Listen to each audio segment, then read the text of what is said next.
Most seniors think heart danger announces itself dramatically. They imagine crushing chest pain, sudden collapse, severe shortness of breath, some unmistakable sign that tells you something is very wrong. But that is not how the body always works, especially in the morning. The truth is that the first hour after you wake up is one of the most vulnerable periods of the day for the cardiovascular system. Your hormones rise, your nervous system shifts gears, your blood pressure begins to climb, your blood vessels have to respond quickly, and your heart is suddenly asked to work harder than it was just a few minutes earlier. For some people, that transition is normal and smooth. For others, especially adults in their 70s and 80s, that transition becomes a silent stress test they didn't know they were taking every single day. Before we go, please subscribe my channel, Dr. Thomas Richard, press the bell icon. Let me tell you about Walter from Ohio, age 78, because his story explains this better than any textbook ever could. Walter was disciplined, careful, and proud of how seriously he took his health. He walked in the evenings, kept his appointments, took his medications, and never missed a refill. He believed that because he was doing the big things right, the little things in his routine couldn't possibly matter that much. Every morning, he woke up, swung his legs out of bed, stood quickly, walked straight to the bathroom, then to the kitchen, poured coffee, turned on the television, and got moving. That was his rhythm. Efficient, familiar, completely ordinary. Then one morning he felt an intense wave of pressure in his head, dizziness in his chest and neck, and a strange pounding in his heartbeat that lasted just long enough to frighten him. By the time he sat down, it had passed. He told himself it was nothing. But it wasn't nothing. What Walter was feeling was the effect of his cardiovascular system being hit by too many morning stressors at once. When you wake up, your body does not simply turn on like a lamp. It undergoes a coordinated surge. Blood pressure that dipped during sleep begins to rise. Stress hormones increase. Sympathetic nervous system activity ramps up. Blood vessels tighten. Heart rate can climb. In healthy younger adults, the system usually adjusts with enough flexibility to tolerate that change. But in older adults, arteries are often stiffer. Pressure regulation is less forgiving. Medications may complicate the response. Dehydration is more common, and the margin for error is smaller. That means a normal morning rise can become an exaggerated morning surge, and that exaggerated surge can place more stress on the heart, brain, and blood vessels right when the day begins. This is why I want you to stay with me, because by the end of this video, you are going to understand the 7 quiet ways this hidden morning risk gets worse. And the final one is the mistake that fools the greatest number of seniors. Not because they are careless, not because they are unintelligent, but because the body is deceptive in the morning. It can feel calm while your cardiovascular system is under strain. It can feel ordinary while your blood pressure is peaking higher than you realize. It can feel manageable while your heart is working harder than it should. If you understand these 7 accelerators, you can reduce risk, get better data, and protect your heart without fear, without guessing, and without waiting for the body to send you a dramatic warning that may come too late. Let's begin with the 7th accelerator, because this one starts before your feet even touch the floor. Overnight dehydration. I know that word sounds mild. People hear dehydration and think of summer heat, vomiting, diarrhea, maybe being stranded without water. But mild dehydration in older adults is much more subtle than that. As we age, our bodies don't retain fluid as efficiently, and many older adults become less aware of thirst. That means you can wake up already behind. Not critically ill, not obviously dry, just enough fluid loss to reduce the cushion your circulation depends on, a little less blood volume, a little more effort required from the heart, a little less forgiveness in how the body handles a sudden change in position or pressure. On paper, that sounds minor. In a 75-year-old with stiff arteries and blood pressure issues, it is not minor at all. Let me tell you about Diane from Arizona, age 74. Diane did something many people would call healthy. She stopped drinking water after dinner so she wouldn't wake up at night needing the bathroom. Reasonable, right? She slept through more often, and she loved that. But over time, she noticed a pattern. Her mornings felt off. Slight headache, dry mouth, a sense of weakness she couldn't explain. Some mornings, she felt her heart pounding after just walking from the bedroom to the kitchen. She assumed she needed more sleep.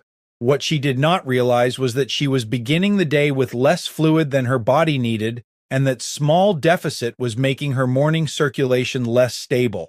She was not in a medical crisis. She was simply starting every day with a cardiovascular disadvantage, and that disadvantage was colliding with everything else her body had to do after waking. When blood volume is lower, your body has less room to absorb sudden shifts. So when you stand, your pressure regulation has to react faster. When your morning hormones rise, the cardiovascular system is more easily stressed. When you move too quickly, dizziness shows up sooner. And if you already have hypertension, heart disease, or are on medications that affect blood pressure, the whole system becomes even more sensitive. This is why some seniors wake up feeling shaky, lightheaded, or strangely not right, even when they did nothing dramatic the night before. They did not start the day with a disaster. They started the day with less reserve. And in cardiology, reserve matters. The body doesn't fail only when something huge goes wrong. Very often, it struggles when several small disadvantages pile up in the same vulnerable window. Now let's move to accelerator number 6, and this is the one I wish more seniors understood because it causes so many unnecessary falls, near faints, and frightening episodes in the morning. Standing up too fast. After age 65, the body becomes less efficient at adjusting blood pressure rapidly when you change posture. Arteries stiffen, reflexes slow, medications may blunt the response, dehydration makes it worse. So when you move from lying down to sitting or sitting to standing, gravity suddenly pulls blood downward. If your body does not compensate quickly enough, less blood reaches the brain for a moment, and you feel that awful floating sensation, the dimness, the instability, the sense that your legs are no longer trustworthy. Some people call it just getting older. I call it a warning that your morning transition is putting too much strain on a system that needs a gentler start. Harold from Georgia was 81. And he had a habit so many people have that he never questioned it. The alarm rang, he stood immediately, and he rushed to the bathroom because he didn't want to waste time. One morning, he got halfway down the hallway and had to grab the wall. He didn't faint, but he came close. Another morning, he reached the sink and felt his vision narrow for just a second. His family thought maybe his blood sugar was low. Someone else thought anxiety, but the pattern was too specific. It happened in the first minutes after rising. Once he learned to pause at the edge of the bed, sit for a moment, flex his ankles, stand slowly, and give his body time to catch up, those episodes became far less frequent. Nothing magical, no new medication, just respecting the physiology of an 81-year-old cardiovascular system. And here's the important part.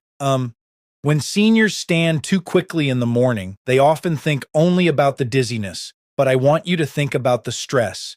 Your heart suddenly has to compensate. Your blood vessels suddenly have to tighten. Your nervous system suddenly has to rescue circulation. That is work, repeated work, unnecessary work. If you already have coronary disease, heart failure, atrial fibrillation, or long-standing hypertension, those abrupt shifts are not harmless just because they pass in 30 seconds. They are telling you that your mornings are more unstable than they should be. And when that instability happens in the same window as the natural morning blood pressure rise, the system is being pulled in opposite directions at once. That combination can leave some seniors with pounding palpitations, head pressure, weakness, or frightening near-fall episodes they never connect to the way they leave the bed. Accelerator number 5 surprises people because it feels too ordinary to matter. A full bladder and a rushed start. We tend to think of the morning bladder as an inconvenience, not a cardiovascular issue. But a full bladder creates internal stress. It activates the nervous system, raises discomfort, and pushes many people into a hurry before their body has settled. You wake up, feel pressure, stand too fast, move too quickly, maybe strain a little, maybe hold your breath without realizing it, and suddenly, your calm wake-up has turned into a small cardiovascular storm. It is not that the bladder alone causes a heart event, it's that it adds one more layer of stress to an already vulnerable period. And if your blood pressure tends to run high in the morning, or if you are sensitive to rapid changes in circulation, that extra layer can be enough to tip you into symptoms. Eleanor from Tennessee, age 76, thought her monitor was malfunctioning because her morning readings were always higher than the ones she took later in the day. She kept a notebook. Afternoon numbers were reasonable, evening numbers were fine, but the first reading after waking was consistently higher, and it frightened her. When we talked through her routine, the answer appeared almost immediately. She woke up with a strong urge to urinate, hurried around, sat down only briefly, and took her blood pressure while uncomfortable and tense because she still needed the bathroom. That is not a resting measurement, that is a stressed measurement. Once she emptied her bladder, sat quietly for several minutes, supported her arm properly, and measured before the house became active, her numbers made much more sense. She didn't cure disease, she removed noise. And sometimes in medicine, removing noise reveals the truth you needed all along. Now we come to accelerator number 4, and this one is probably sitting in millions of kitchens right now. Coffee before your system has settled. Let me be careful here. I am not telling every older adult to fear coffee. I am telling you to respect timing. Caffeine can temporarily raise blood pressure in some people, especially if you are sensitive to it, if you haven't eaten, if you are already dehydrated, or if you take it immediately after waking when your natural stress hormones are already rising. Add nicotine for smokers, and the effect can be even more pronounced. The issue isn't pleasure. The issue is stacking stimulants on top of a body that is already transitioning from nighttime physiology to daytime demand. If you begin the day dry, rushed, and stimulated, your heart and blood vessels may respond much more dramatically than you realize. Accelerator number 3 may be the most modern of them all. Starting your day in a state of alarm. I'm talking about grabbing the phone, reading upsetting news, checking messages that raise your stress, getting into an argument, or mentally racing through bills, appointments, and family problems before your feet are stable on the floor. Stress is not vague. Stress is physiology. Cortisol rises. The sympathetic nervous system activates. Muscles tense. Breathing changes. Blood vessels constrict. Blood pressure climbs. If that sounds dramatic, it is because the body treats emotional threat as real demand. Your heart does not know the difference between a bear in the woods and a flood of distressing headlines at 6:12 in the morning. It responds with mobilization, and if you are 79 years old with hypertension, that response may be much harder on your cardiovascular system than you think. Marilyn from Nevada was 73, and every morning she reached for her phone before she even sat up fully. She checked family group messages, bad news alerts, bank notifications, and appointment reminders. Some mornings there was a problem before she had even taken a full breath. Her blood pressure log showed a pattern that looked mysterious until we saw the ritual. The mornings when she woke gently and checked later were calmer. The mornings when she launched directly into stress were higher. Again, this does not mean emotion alone causes a heart attack. It means emotion can amplify the very morning surge that already exists. And because so many seniors live with family stress, caregiving burdens, grief, loneliness, or financial pressure, this is not a small issue. The heart is not separate from the mind at dawn. The first emotional input of the day often becomes the first cardiovascular demand of the day. So when I say protect your heart in the morning, I don't mean only food and medication. I mean atmosphere. I mean the tone of the first 15 minutes, quiet light, slower movement, no immediate chaos if you can help it, no doom scrolling, no rushing into conflict, no creating a fight with your body before your body has even completed the transition to wakefulness. A peaceful first few minutes are not laziness. They are strategy, especially for adults over 70. The nervous system benefits from a softer landing into the day. And if you're someone who says, "Doctor, I can't control everything in my life," I understand that. But maybe you can control the order. Maybe you can delay the phone. Maybe you can sit before you stand. Maybe you can breathe before you react. Those little choices often lower strain far more than people expect. Now, accelerator number 2, and this one is often invisible at night but shows itself in the morning. Poor sleep and untreated sleep apnea. If you snore loudly, wake up with headaches, feel exhausted despite enough hours in bed, or your family says you gasp, choke, or stop breathing in sleep, I want you to pay attention. Sleep apnea and other sleep problems do more than make you tired. They disturb oxygen, stress the nervous system, interfere with the normal nighttime dipping of blood pressure. and can leave blood pressure elevated for longer than it should be. That means instead of waking from a restorative drop into a manageable rise, you may be waking from a night of cardiovascular strain into a morning of continued pressure. The result can be stubborn morning hypertension, heavy fatigue, morning headaches, brain fog, and a heart that begins the day already overworked. And now we arrive at the final accelerator, the one I worry about most because it hides behind reassurance. Trusting how you feel instead of learning what your morning blood pressure is actually doing. High blood pressure is called silent for a reason. Many older adults with dangerous readings do not feel dramatic symptoms. They don't feel high pressure. They feel normal, or normal enough. Maybe a little tired, maybe a little flushed, maybe not even that. So they assume the heart is fine. Meanwhile, the first hour of the day may be the very time their pressure is peaking. This is where people get trapped. They think heart risk should feel obvious. It often does not. They think if the morning rise were dangerous, the body would clearly tell them. It often does not. And because it doesn't, they continue repeating habits that make the surge worse and never gather the data that would reveal what's happening.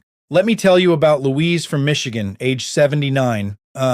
Louise only checked her blood pressure when she felt odd. Since she usually felt okay in the morning, she almost never measured then.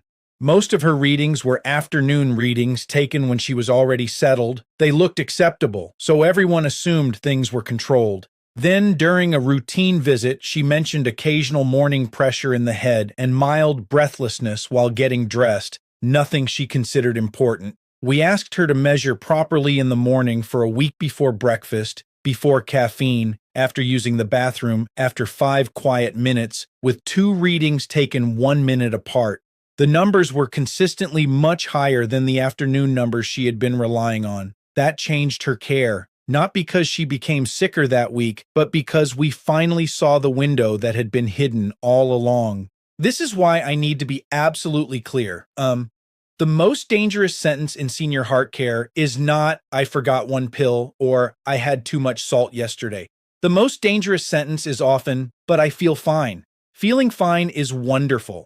Feeling fine is not proof, especially not in the morning, especially not after 70, especially not if you have hypertension, diabetes, kidney disease, prior stroke, atrial fibrillation, sleep apnea, or a family history of cardiovascular disease. The body can compensate for years before it complains loudly, and when it finally does complain loudly, we are sometimes no longer talking about prevention, we are talking about damage control. That is why heart-smart seniors don't just listen to symptoms. They listen to patterns, they respect timing, they measure correctly, and they do not assume comfort equals safety, when the cardiovascular system is famous for being silent until it isn't. So what should a safer morning actually look like?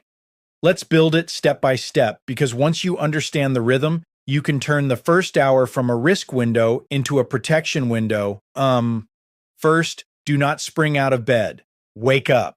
Sit for a moment. Let your body orient. Move your feet and ankles a little, then stand slowly. Second, use the bathroom before taking your blood pressure. Third, do not measure over clothing. Do not talk, and do not do it after walking around the house. Sit in a chair with your back supported, feet flat on the floor, and your arms supported at heart level. Rest quietly for at least 5 minutes. Then take your reading. If your healthcare professional has advised home monitoring, take 2 readings about a minute apart and record them. That is useful information. A random rushed reading is often just noise. Fourth, don't put coffee, cigarettes, upsetting news, or urgent phone calls ahead of that quiet baseline if your goal is to understand what your heart is actually doing. Measure first under calm conditions, then continue your morning. Fifth, if you are prescribed blood pressure medication or heart medication, take it exactly as directed. Do not shift timing, skip doses, double doses, or experiment because of one scary reading without speaking to your healthcare professional. I have seen seniors unintentionally create dangerous lows and highs because they tried to outsmart the monitor. Sixth, if you are prone to dizziness on standing, mention it. Don't dismiss it as just age. It may reflect dehydration, medication effects, orthostatic hypotension, or a pressure regulation problem worth evaluating. And seventh, if you wake with headaches, crushing fatigue, dry mouth, or loud snoring as part of your story, bring up sleep. Nighttime problems often explain daytime heart strain. Let me give you another example because this is where everything comes together. Robert from Pennsylvania was 84 and had been living in fear of his mornings. Some days he woke feeling unsteady. Some days his heart raced. Some days he checked his pressure after coffee and saw a high reading that ruined his mood for the next 4 hours. He was doing almost everything in the most stressful order possible. He stood too fast, skipped water, rushed to the kitchen, turned on upsetting news, drank strong coffee, then checked his blood pressure while mentally spiraling. The number frightened him, so he sat there worrying, and of course, the next reading stayed high.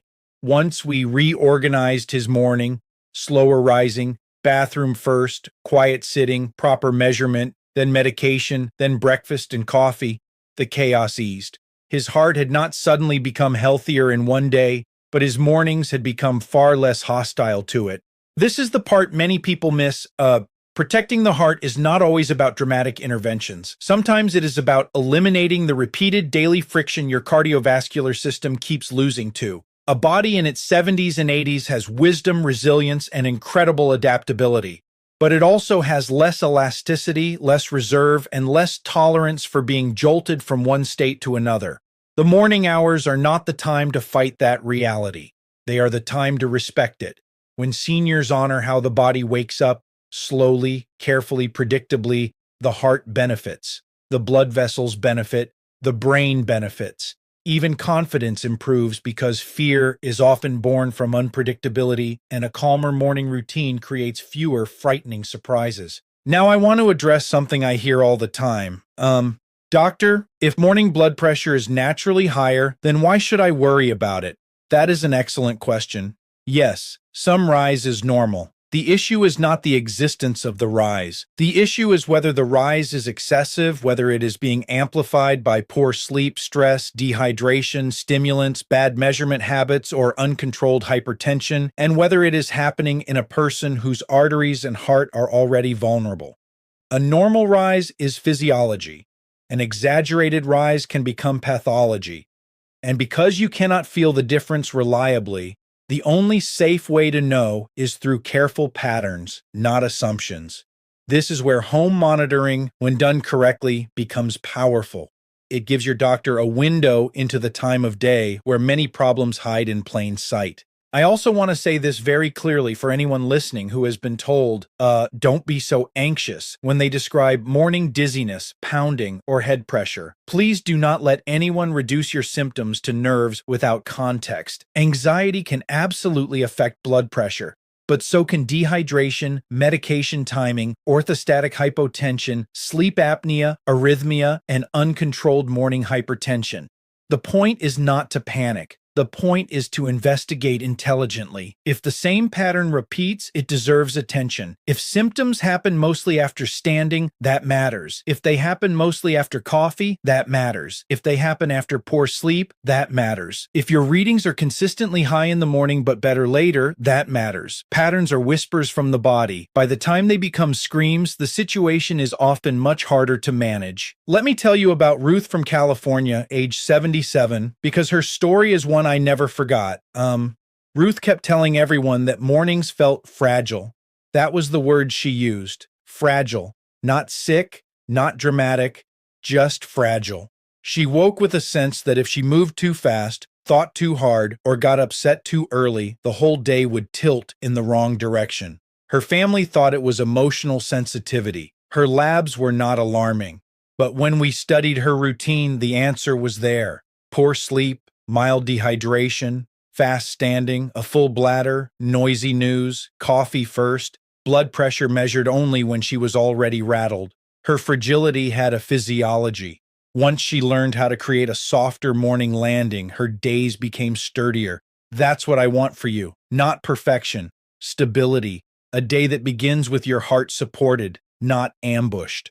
And if you are wondering, how do I know whether this applies to me? Listen carefully. It applies to you if you are over 70 and have high blood pressure or a history of stroke, heart disease, kidney disease, diabetes, atrial fibrillation, or sleep problems. It applies to you if you wake with headaches, pounding in the chest, dry mouth, unusual fatigue, or lightheadedness. It applies to you if you've ever felt dizzy standing at the bedside. It applies to you if your home readings are scattered and confusing. It applies to you if you only check your pressure later in the day and assume that tells the whole story, and it especially applies to you if you say, "I'm probably okay because I don't feel much." That is exactly how silent cardiovascular risk hides, in the gap between what the body is doing and what the body is telling you.